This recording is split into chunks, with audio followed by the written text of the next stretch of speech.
All right, integrating a building technology system and making it smart and constructing a sustainable or green building have very much in common. Green buildings are about resource efficiency, life cycle effects, and building performance. Smart buildings, whose core is integrated building technology systems, are about construction and operational efficiencies and enhanced management and occupant functions.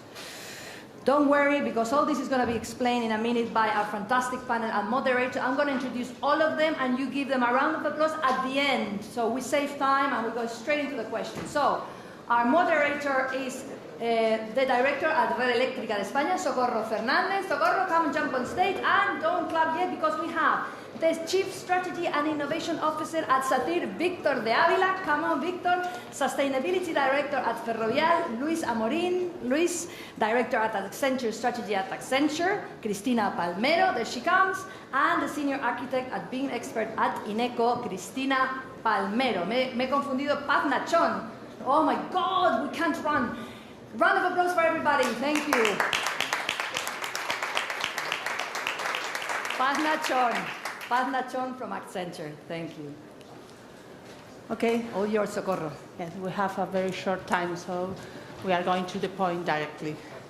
Okay, you know, buildings are our envelope. We spend most time inside a building, houses, apartments, offices, but also schools, theaters, malls, hospitals. So it's very important to have the more envelope for our life. No?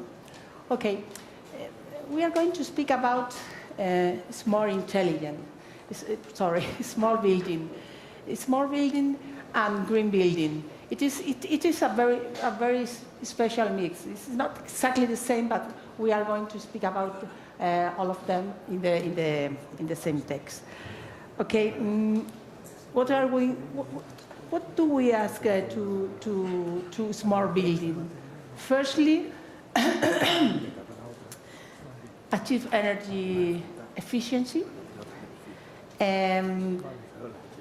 ensure efficient control of integrated system, smart management of maintenance, improve user security, which is very, very important, protect occupant health, it's to interest, improve employee productivity, reducing waste, and well, in this panel we'd like to review the most important successes in this field, and we'd like to sow seeds of interest in this field, because we are aware that we have a very, very, very huge field for a lot of opportunities here in smart building. So I'm going to ask for Cristina Palmero. Cristina Palmero is going to speak about building information modeling, BIM, and also about something, perhaps only a few ideas about block element modifier. Please, Cristina. Thank you. Socorro, when you previously asked us to talk about actions or projects aiming to reduce cost, improve quality, increase transparency in the relation with the clients, minimize impact, improve efficiency, I thought you are talking about BIM. Yes. Ineco is strongly support the use of promotion of BIM methodology along the life cycle of a building, from concept design to facility management. Also is in charge of leading the Spanish BIM Commission, SBIM, created to help the Spanish construction industry achieve BIM implementation. And yeah, so BIM is mostly, I don't know if do you know about what is BIM? It's a little bit. Okay, so BIM is mostly based on technology and process. A very basic explanation, it is a single digital model of a building or infrastructure that every agent can work on or have an access to its information, from designers to contractors or clients. And this improves the communication, it brings more transparency, and also enables performance evaluations along its life cycle. The use of BIM tools help achieve sustainability and improve building performance goals on a project, facilitating green design, construction, and sustainable outcomes. For example, it enables to do energy use modeling or daylight studies, providing better information than traditional tools on how design changes impact building performance. And I say daylight studies, but also natural ventilation analysis, carbon footprint analysis, and some more. And also it allows to easily respond to change and show how it will impact project sustainability, both economic and environmental. About construction, for example, BIM models can also provide more information to product manufacturers, allowing a greater use of prefabrication and also help make the on-site construction process greener. For example, cutting back on waste, like using less material, or saving the fuel used to transport materials, and thanks to virtual simulation of the construction works. Also in facility management, I have time for more? Yeah? Okay. BIM plays an important role. For example, owners have access to all product information of the model very quickly. And that means that with a very simple example, if a lamp needs to be replaced, the maintenance staff don't need to go to the room and check the model of the lamp and its height. So they can directly check it in the model, and this saves a lot of time. And also, and finally, smart buildings. Owners can also connect the BIM models with the data obtained from sensors monitoring its operations and help to optimize these operations, and also while meeting occupants' needs and even offering new services. Okay, thank you. This is at the beginning of the building's life cycle. But I mean, this is a really big. Yes, it's more complex. This is only a short outline about what BIM or green BIM can add value to the construction industry. Okay. But Luis, we agree that perhaps not all of us, Trump does not agree, he doesn't agree, but climate change is a reality. So we need to reduce the effect of climate change, and perhaps the reduction of GHG emission, it's very important. What are you doing to reduce it? Yeah, good afternoon all. I know the theme of the panel is building green and building smart, but what I really wanted to talk to you very quickly is about the buildings that we built not so green and not so smartly. There is a definite need to reduce the greenhouse gases emissions of the existing building stock. The current EU directive asks us to reduce them by 90% by 2050, and that demands a lot of retrofit to the existing buildings. Well, the project I wanted to discuss with you is something we've tried. I think governments have tried, regulations have come out, maybe not so strong as they should. What we've tried in Ferrovial, maybe not as successful as we would like, but we are using the lessons learned, is bringing the communities in with us. We brought specialist communication agencies. We worked with neighborhoods, roughly 200 homes. We talked with all the property owners. We got them around workshops, markets, libraries, events, explained to them the benefits that they could achieve by retrofitting their homes, like increased energy efficiency, saving money, increased accessibility, even increased health benefits. I said that it wasn't successful. I'm not sure if we're going to have time, basically because the financial market doesn't like the payback terms that this investment requires, but we are still continuing on these communities trying to raise awareness because we need it to limit climate change, and people will benefit from this investment. We definitely believe that it's an investment that pays back. Okay, thank you. And Victor, I'd like you to ask us about sustainability. How long do we have? Less than 1 day. I'm sorry. No, perhaps 2 or 3 minutes. Okay. You have only 2 or 3 minutes.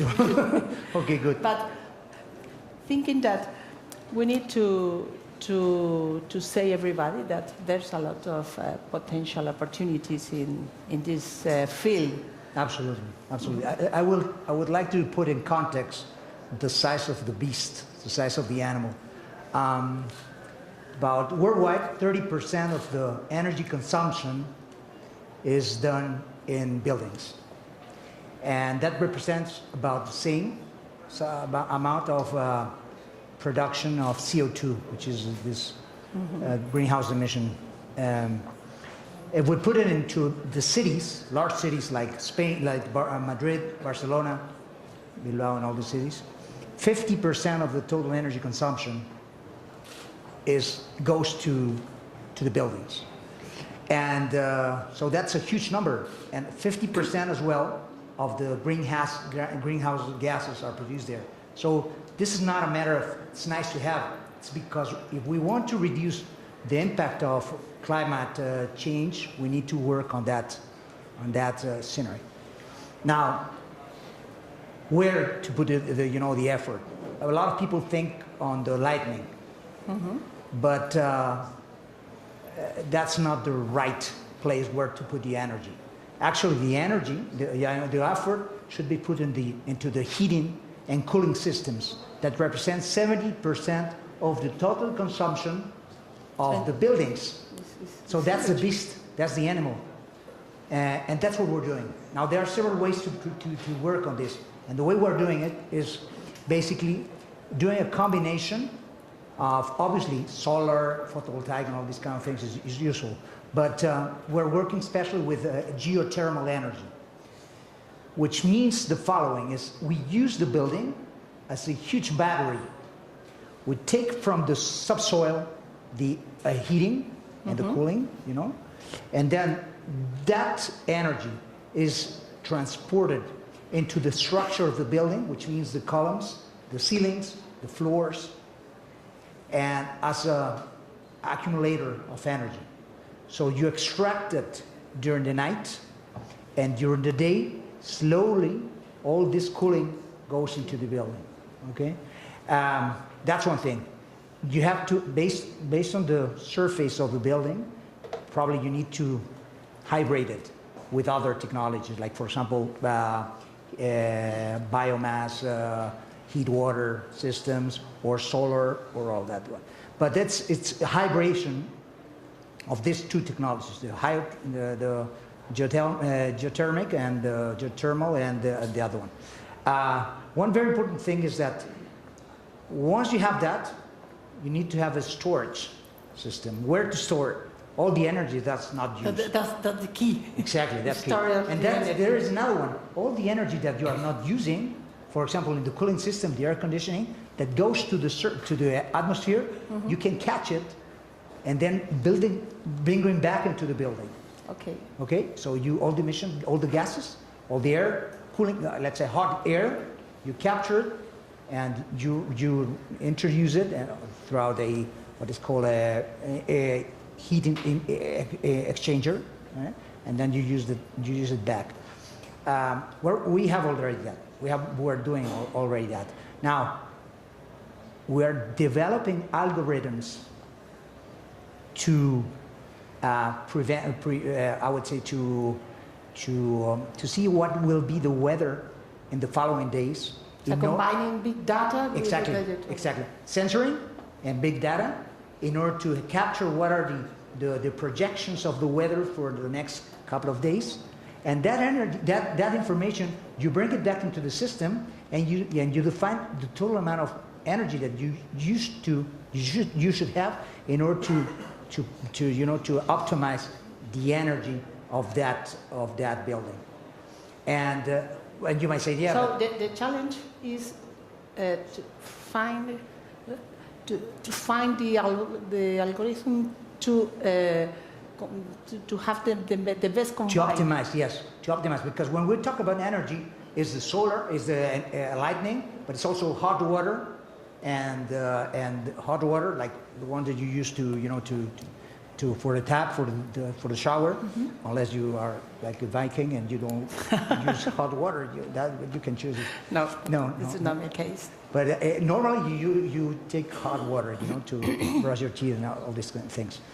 So this balance of demand and supply of energy in one building is optimized with these algorithms. But you might say, well, yeah, but you usually have too much.